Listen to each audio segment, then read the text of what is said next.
Yeah, guys. So the enemy is up. The enemy, you know, thinks that they know me. Guys, let me tell you something. Hold on for a minute. First of all, I hope everybody's having a good weekend. So yeah, guys, the enemy really think they know me. They study me and all this stuff. And the thing is, what they don't understand about me is that I'm able to shift like really quickly. I'm able to pivot. My pivot game is supreme. Let me tell you guys a story. One time when I lived in Brooklyn, it was this Dominican chick who had worked at McDonald's that had asked me for, I think, a couple of $1,000s. Now, here's a time that I've been naive. But I want y'all to understand the way my naive thing works, because let me tell y'all something. If I was totally given to my naivety, I don't even know if that's even a word. If I was totally given to that shit, if I was totally invested in my naiveness, even when I was younger, I would not be talking to y'all right. I would not be here, guys. I'm able to pivot. My pivot game is supreme.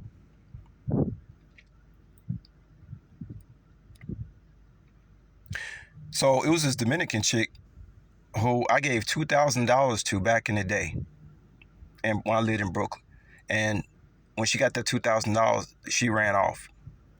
See, and this is another reason why I tell y'all about them bringing all these migrants in this country. You guys have no idea the criminality that they have imposed on a society, as if we didn't already have enough criminality to deal with, just dealing with, Americans.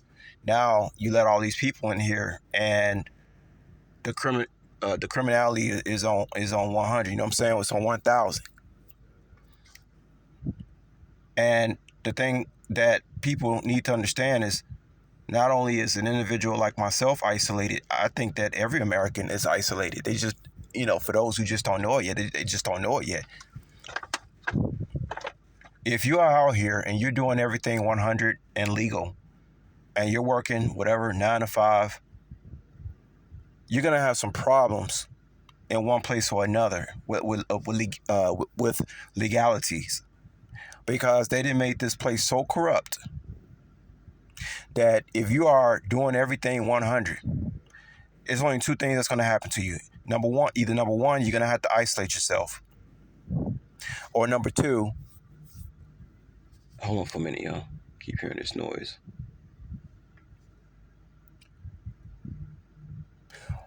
Or number two, you're going to be a targeted individual. I mean, I've been trying to explain that every so-called American is a targeted individual. I mean, look what happened yesterday with the assassination attempt, right? Alleged assassination attempt. Whether it was fake or real or not, we don't need to get into that. But what we're talking about here is that our independence and our freedom has been under attack for a very long time. This has nothing to do with necessarily chosen ones or my situation. I mean, every so-called American is under attack. And either number one, you're going to have to isolate yourself, or number two, you're going to have to be into some kind of criminality just to survive.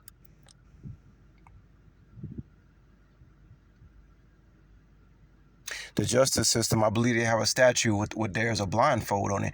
Well, I mean, guys, when you have migrants camped outside a police station, when you got migrants on street corners, their whole family, the male be like 30 years old, 25 years old, strong as an ox, but he's on a corner in America with his whole family, 2 children, everything, begging for money.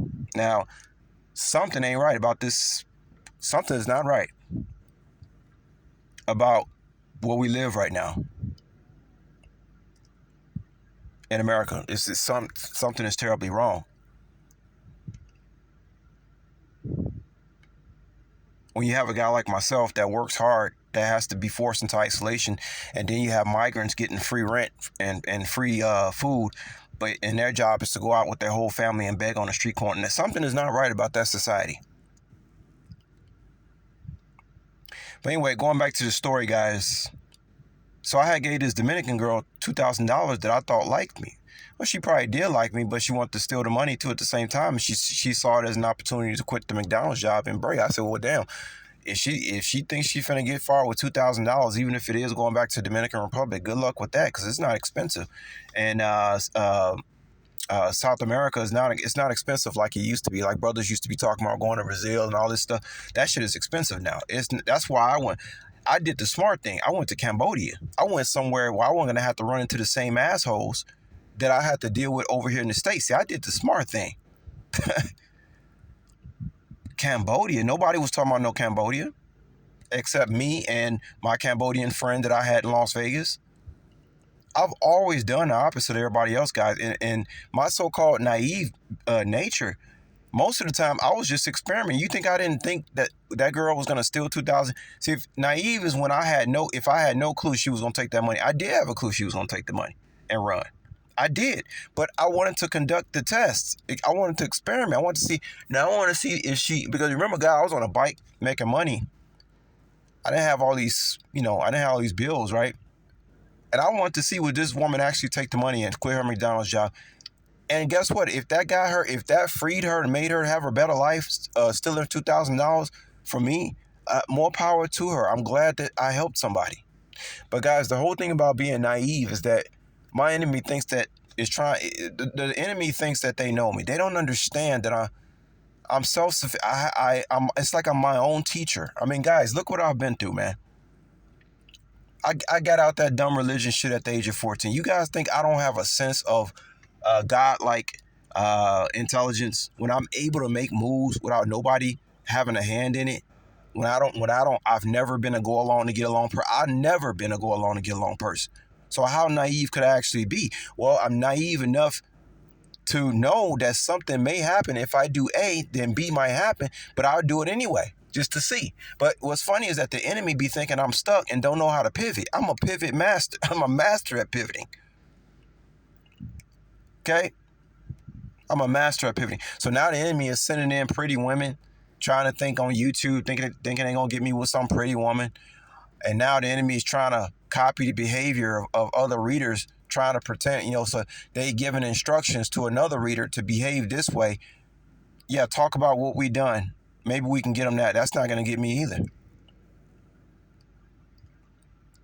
The enemy thinks that they know me. They never knew me, guys. They never knew me. They never understand. They never understood my solitude and my master at pivoting.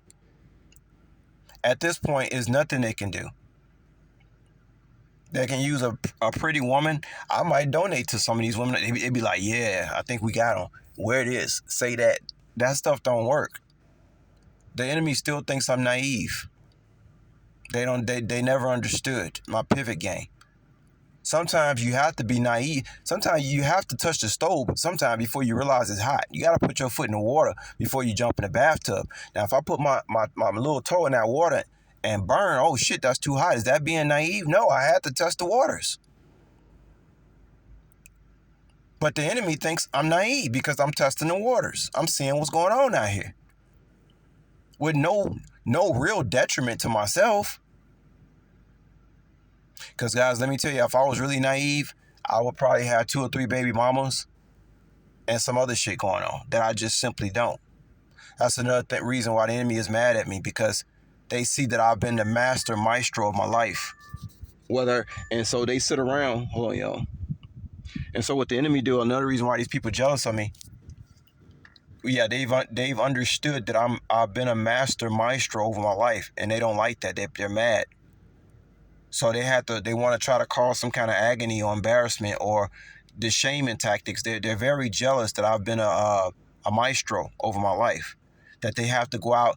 I've been so good at it that they have to go out and create lies about me. Because when the enemy can't get you to do nothing so stupid to be a detriment to yourself, then the only thing to resort to is just simply going out and lying on a motherfucker, right? But like I said, they've been doing nothing but helping my cause, because the people that they've been telling lies to about me, I didn't need those people in my life anyway. Because if they wasn't intelligent enough to come talk to me and tell me, hey, is this or that true, to check for themselves, then I don't want those kind of people in my life. That's like Dumb and Dumber. So my enemy been helping me clean up the mess. Been helping me mop the floor. See? But yeah, I just want to tell y'all that, man. I've been a master maestro. The enemies still think they know me because of times that I tested the waters and got burned. The enemy say, yeah, that's it. That's how to get him. Because this time he did this and he did that. Or he's feeble-minded. Oh, guys, if I was any of those things, do y'all motherfuckers think I would have a YouTube channel like this going through what I've been through and still be out here looking good as I am, healthy, strong, and all that? Do you fucking think? That's why the enemy has to go so hard with me. But anyway, guys, I gotta get out here. Gotta get back to work. But yeah, I hope I've made some clarity. I'll talk to y'all later. All right, peace.